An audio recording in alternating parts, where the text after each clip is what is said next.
one form that we can do. And I mean, right now, I think if that situation were to happen now with Trump in power, I'm being political, I doubt if anything good would have come of it. So, and that's why I miss Barack Obama so much. But I must take a slight issue with your comment, because I don't know if you're familiar with the shooting of Tamir Rice in Cleveland. With what? Shooting of Tamir Rice in Cleveland, 12-year-old oh, yes. boy who was shot by the police.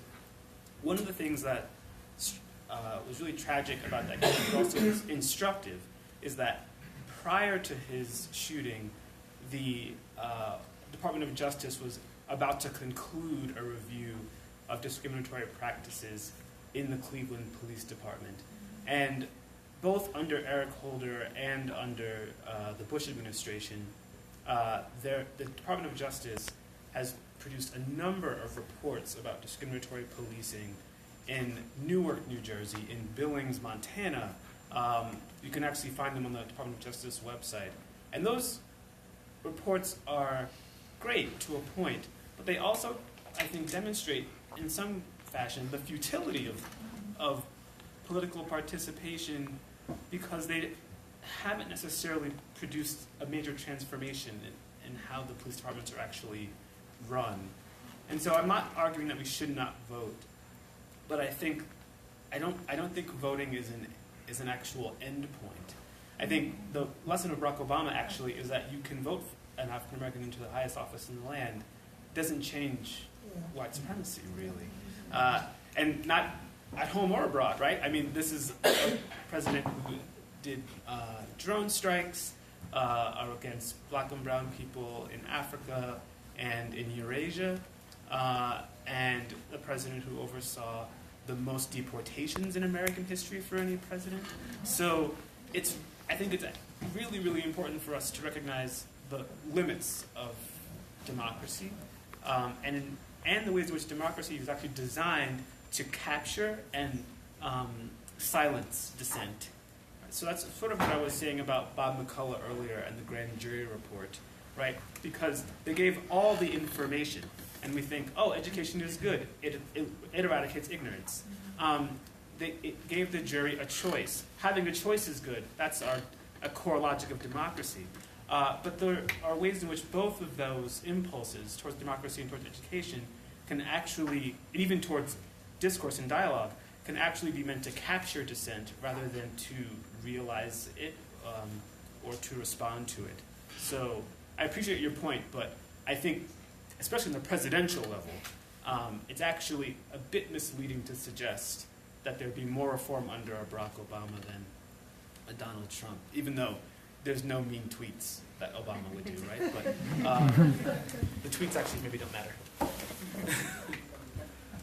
I want to first make a comment, then I have a question for the panel. I prefer peace and love and self-respect, but I don't know of a revolution in history that didn't have violence. And I want to encourage people. I do a lot of work in Haiti, and I just want to encourage people to learn about the Haitian Revolution. It's very inspiring and important. Should be taught in schools more. So I think it was a week or two ago, I listened to NPR, and there was a story about a black church in Denver who was basically making a statement that white people need to be more than allies in racism.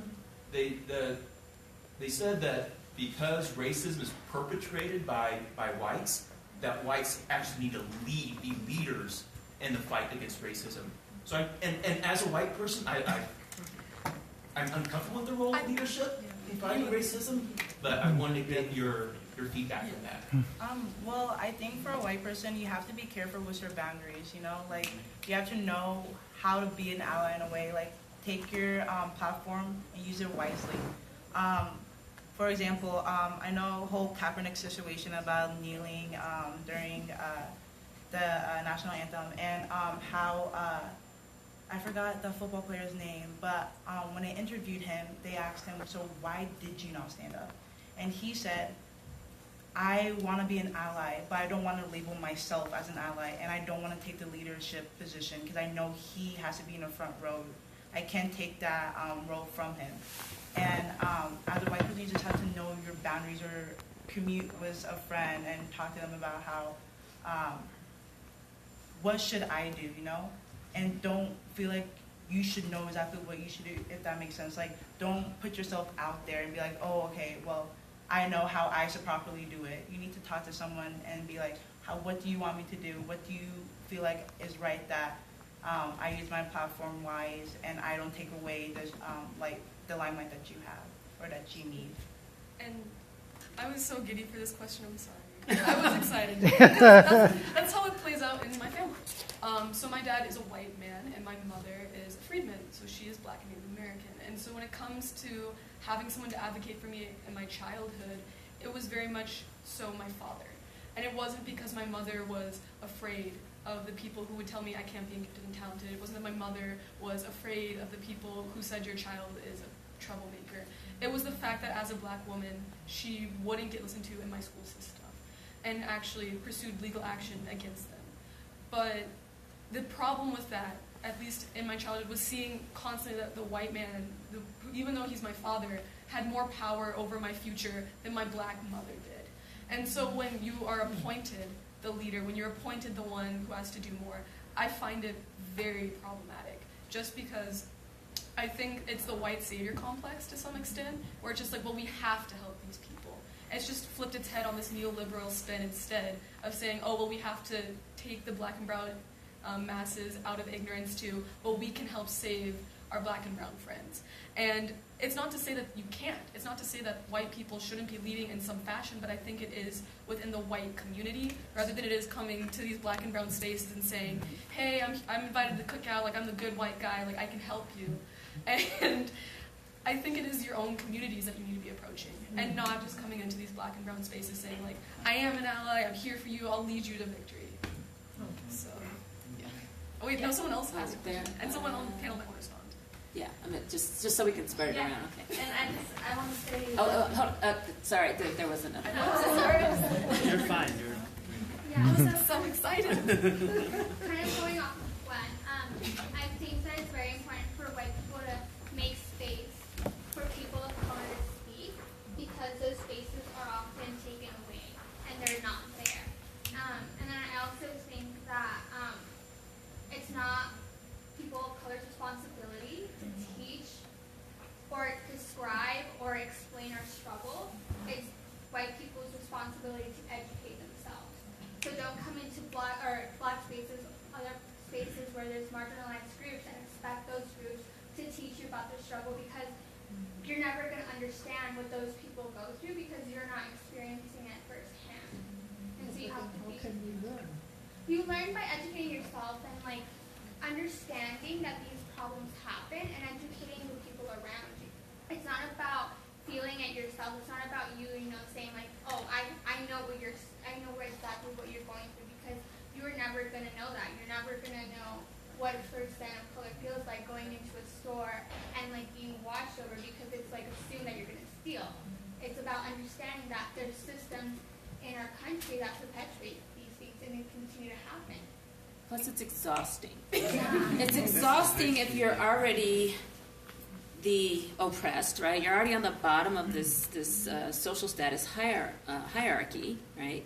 And then at the same time, you're asked, well, be on this diversity committee, be on this diversity committee. Help us learn, right? And so the students that come and talk to you. Well, and there's too. And there is value for folks of color being at the table, because once we get in there, we realize, we kind of need to be here. But at the same time, you are right, that there needs to be more work done by those who are at the top, right, and not burdening us even more. So on top of already being discriminated against and stereotyped and racial epithets and so on, we also have to teach you about this. And so yeah, just wanted to add that. But did you want to follow up? But yeah, I mean, as a white person, it's difficult, and to know. I mean, you don't want to hurt their feelings, and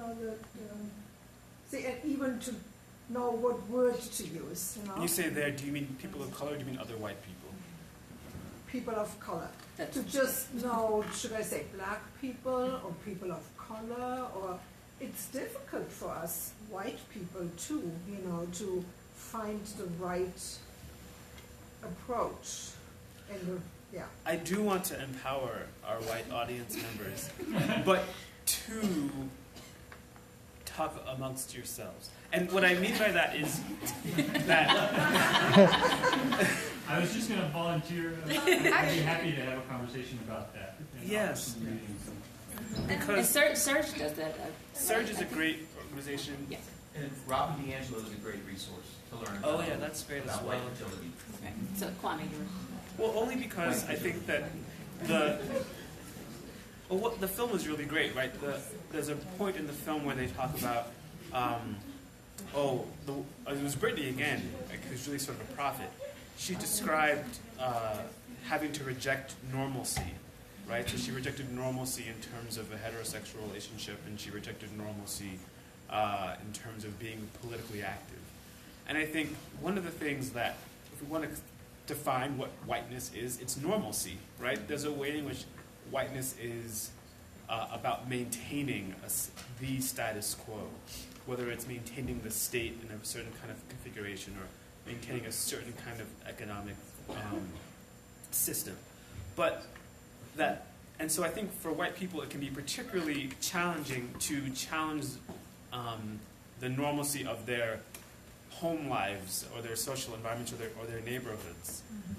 Recently in Boulder, the Colorado Housing Finance Agency had approved a housing development for people who had been formerly parts of the foster care system, and there was enormous resistance and blowback.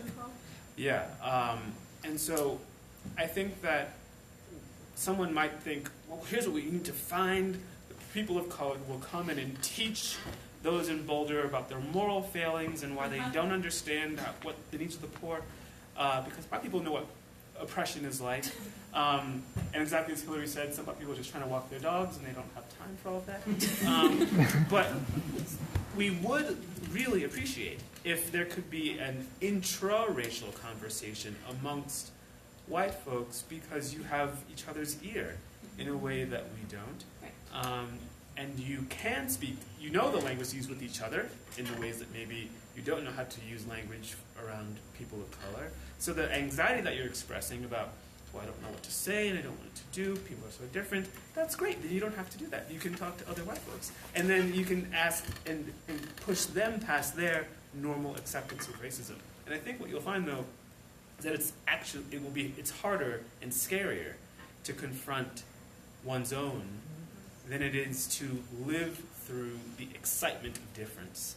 And I think there's nothing in America that's more seductive and exciting and hated as blackness. What's the song? It's a thin line between love and hate. So I think there's a way in which that excitement of difference can empower some whites to live through black organizations, but we would love for you to live through yourselves and to speak to each other. Because we have tried. We've tried lots of ways over the years. And so we really would appreciate it if you could talk to yourself. Okay, so 1, 2, 3. I was wondering, taking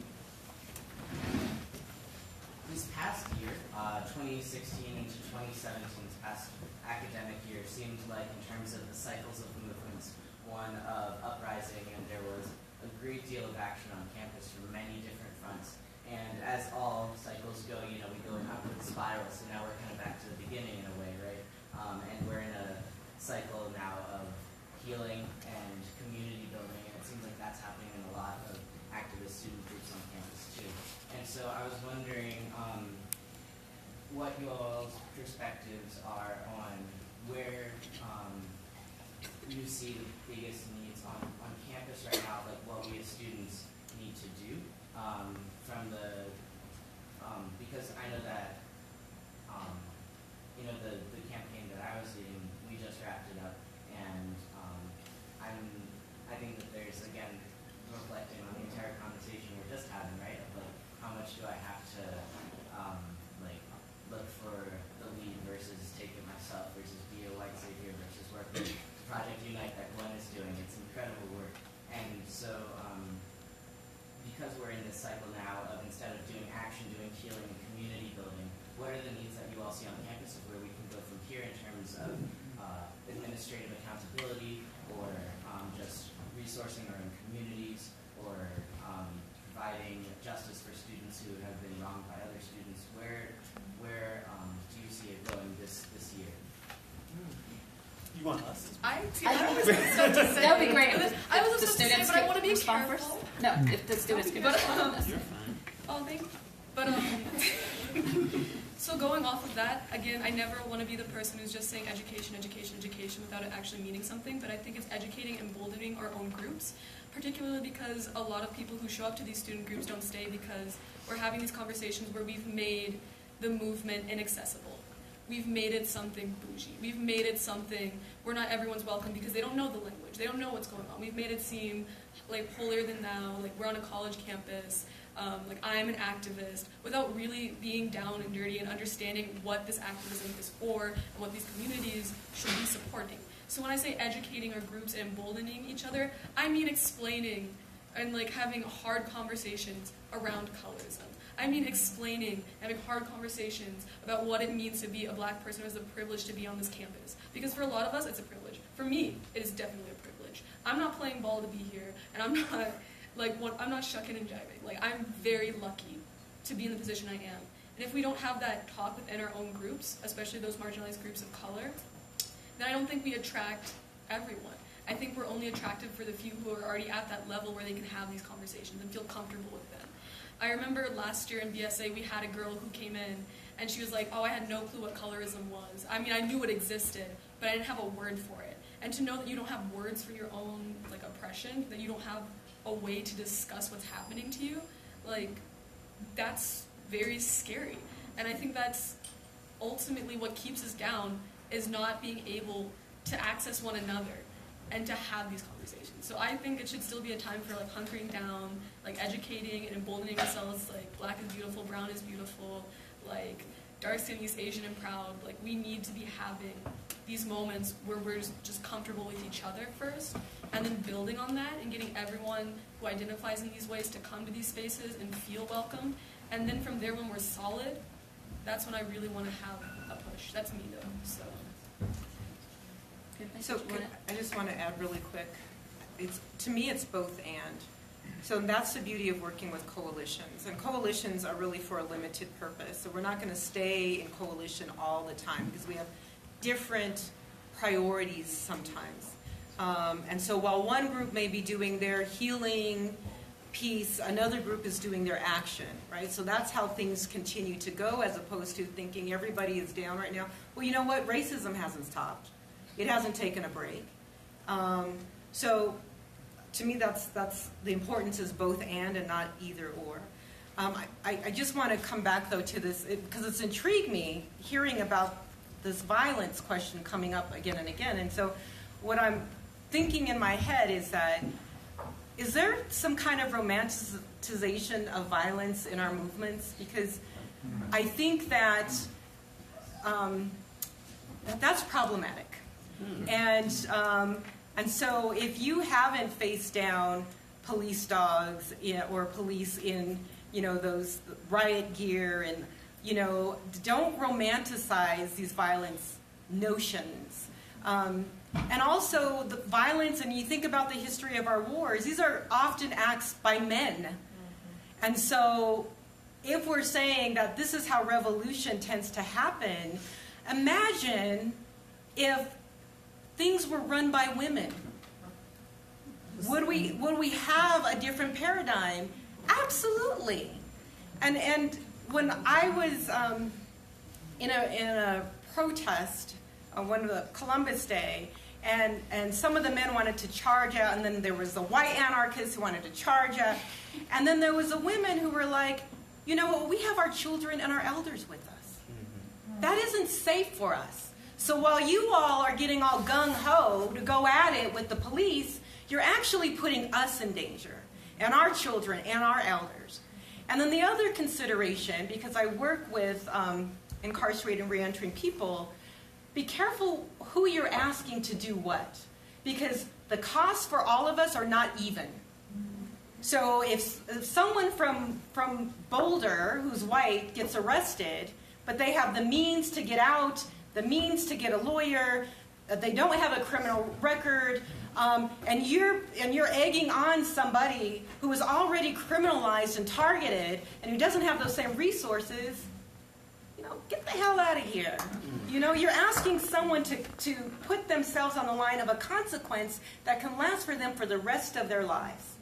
So think about this notion of violence. We have to think broader than that. We have to think of alternatives to create peaceful solutions. And that doesn't mean that we're pacifists or we back down. It means, like in prison abolition, we can't envision, and as Angela Davis has said, we often go to how do we build a better cage, rather than thinking about why do we need a cage in the first place. So I just want to be mindful of time. There were two folks who had their hands up before, because it is 8. I don't know. Whatever that says. Thank you. So Bimpe has to leave because she needs to go do the work grind thing. Guys, can you guys give her a hand? She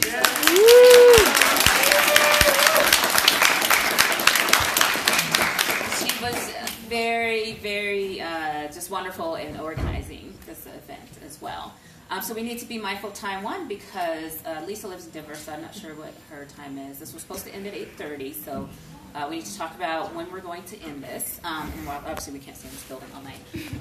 Well, we could, but we're not going to do that. So just have a little sit-in, right? But and then Kwame, who's been awesome, who wasn't even going to be on the panel, he was walking out. And I said, get over here. That's right. As soon as I saw him, I said, get me on the panel.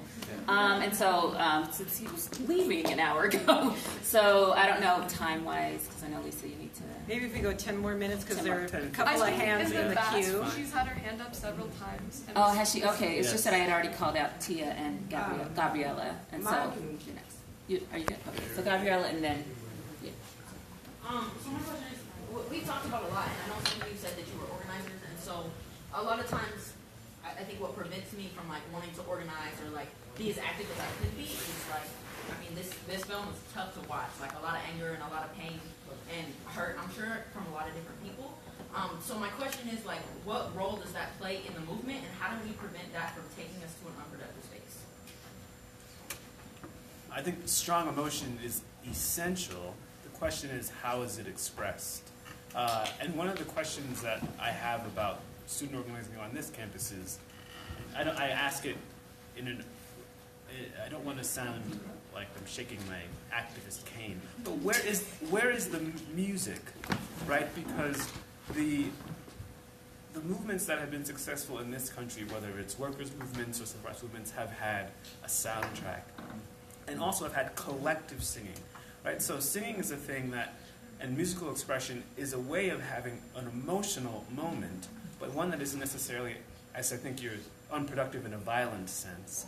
And collective singing also produces collective consciousness. If you've been to a really amazing concert, like last one I went to was by Beyonce, and she kind of made us into her church, right? And we all became acolytes, and we really do worship at her demigoddess feet, but I digress. But but I joke, but also I don't, right? Because there's this.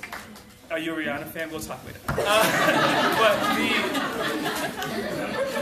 the music and that kind of positive emotional expression is actually really important. You saw it in the film. There's drumming. There were chants that were so hypnotic that the actual officers couldn't help but move to the beat of it. So music is truly is hypnotic. It produces a trance state. If you look at the anti-colonial movements in Asia and Africa, Latin America, they all were deeply musical. So I think we should not shy away from emotion, but we should engage methods of emotional expression that produce a collective consciousness and identity. So music and other types of art, hip-hop ciphers. I will not do a freestyle now, but I think that those are the types of things that are really essential for taking the anger and the sort of stomach feelings that these issues can raise and converting them. And I would just quickly add to that, because I feel like that this really informed my activism in my undergrad years. The late, great Audre Lorde and Sister Outsider about anger is a tool for Black women's survival. And it is powerful for excavating the truth. It tells you when something is wrong and to be aware, and it can ignite you into action. So own your anger, and because oftentimes, particularly for women of color, for Black women, it's used against us. But it also, she says, has to be precisely focused. Otherwise, it'll eat us up from the inside. Yes. I just want to make a comment because I don't want all of our white friends to leave without a chore. So I would say that my opinion is white people have an absolute obligation to work on eliminating racism. I feel you have not learned how to be an ally. That's why you get the conversation of African Americans saying, well, people of color saying, well, you know, come join us, help us. Because white people have to look at their history. You come from a conqueror, you're conquerors, right? So if you come from a karma with genetics of being conquerors, it takes away your ability to be a good ally. So learn to be an ally, and we will welcome you in as an ally. But there's a woman who wrote a book. It's called Waking Up White. I recommend it.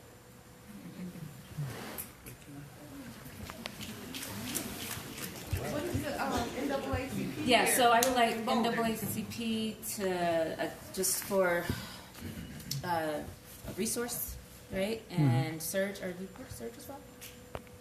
I participate, but I don't Okay, organize. just for people, white folks in particular, who are looking for something, and then others. And NAACP is obviously a multiracial group, so I don't know if you wanted to, or